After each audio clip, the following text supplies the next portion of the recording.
Assalamualaikum warahmatullahi wabarakatuh.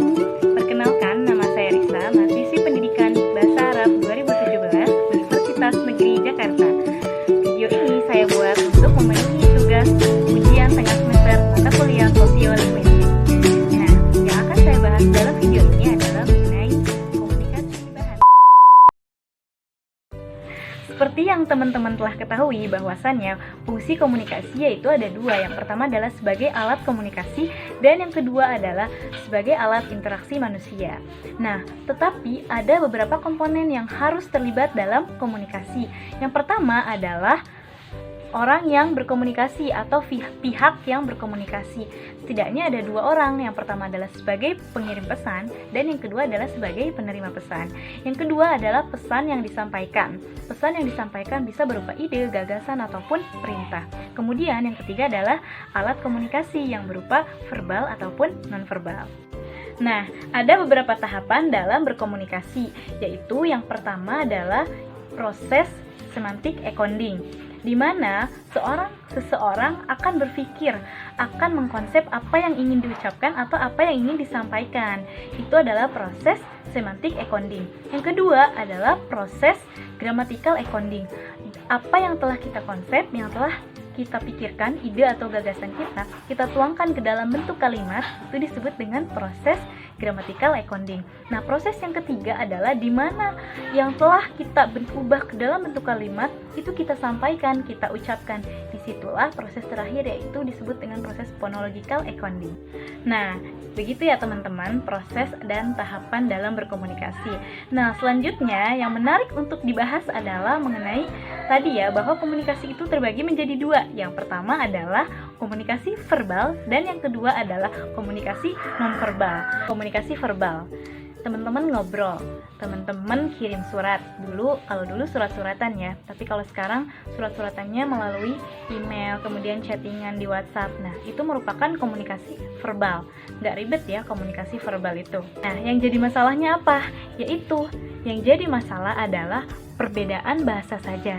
Yang menjadi masalah adalah perbedaan persepsi saja dalam memaknai satu kata yang boleh jadi dimaknai berbeda dalam satu kultur dengan kultur yang lain. Kemudian komunikasi nonverbal. Nah, ini teman-teman yang mungkin agak ribet ya, agak sedikit ribet gitu. Kenapa? Karena komunikasi nonverbal ini tidak diucapkan. Kemudian dia dipengaruhi oleh reference dan experience. Experience dan reference tidak hanya pada pengirim pesan saja, tetapi pada penerima pesan pun juga dipengaruhi. Nah, contohnya itu kayak simbol, gerak tangan, kemudian sentuhan, gestur, kronemik, dan lain sebagainya. Simbol. Nah, kita tarik 1 tahun ke belakang, yaitu simbol angka 1 dan 2 gitu ya. Yang pada saat itu ada family war, friend war gitu ya, antara kubu A dan kubu B gitu. Nah, yang pada akhirnya membuat kita menjadi takut untuk mengekspresikan ekspresi kita ketika berfoto dengan gaya angka 1 atau angka 2. Kenapa? Karena di Indonesia mempunyai reference bahwa ketika foto dengan angka 1 itu memilih kubu A dan angka 2 memilih kubu B. Dalam hal ini, tidak semua orang itu mempunyai reference dan experience yang sama dengan kita gitu ya. Pastinya berbeda-beda gitu ya. Tapi ini bukan masalah mendukung-mendukung ya, karena itu kan sudah masa lalu ya. Kemudian sentuhan. Nah, ini jangan salah ya teman-teman. Sentuhan itu bukan berarti hanya sebatas gini aja gitu ya. Enggak, tapi sentuhan itu bisa begini dan bisa begini. Kalau ketika sentuhannya dengan halus dan lembut seperti ini, maka maknanya berbeda dengan sentuhan yang seperti ini. Kemudian, kita juga tidak hanya memaknai sentuhan seperti itu ya, karena sentuhan itu bisa dari ujung kepala sampai dengan ujung kaki. Nah, pundak itu berdesak-desakan, bergesek-gesekan, itu juga sama, itu komunikasi dalam bentuk nonverbal, sentuhan gitu ya. Kemudian rambut dikibaskan gitu ya. Nah, ini juga sama, ini juga komunikasi nonverbal. Nah, sekarang saya kasih contoh komunikasi verbal. Jangan salah loh teman-teman, komunikasi verbal juga bisa salah-salah arti. Kenapa? Karena kembali lagi ya, bahwa setiap individu, setiap orang mempunyai experience dan reference yang berbeda-beda. Contohnya saja, kata bujur. Kalau di Sunda, kata ini jika diucapkan di depan halayak umum atau di depan halayak ramai, ini lebih kepada tidak sopan ya. Tetapi di Batakaro, kata bujur ini mempunyai makna terima kasih. Jadi dalam satu kultur dengan kultur yang lain, satu kata itu bisa dimaknai berbeda. Yang kedua, mungkin ini sedikit rada kasar ya, yaitu kata anjing. Kalau di Sunda, biasanya kan ada yang bicara, "Geus dahar si anjing." Nah, ini kan kalau kita bukan orang Sunda, mungkin kita mempunyai ih kok kasar banget, ada kata-kata hewannya gitu.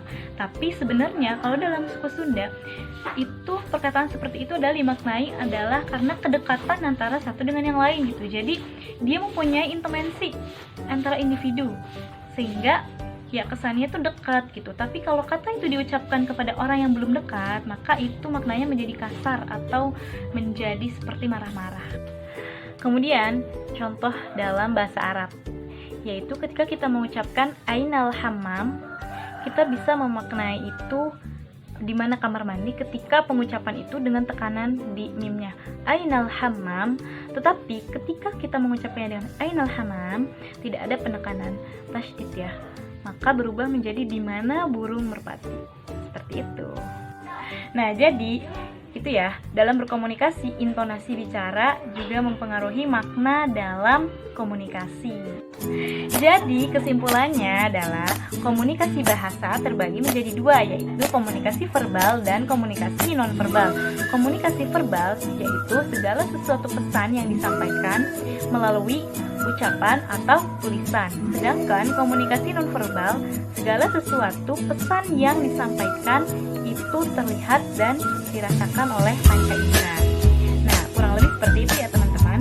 Mohon maaf bila ada kesalahan dan sampai jumpa. Wassalamualaikum warahmatullahi wabarakatuh.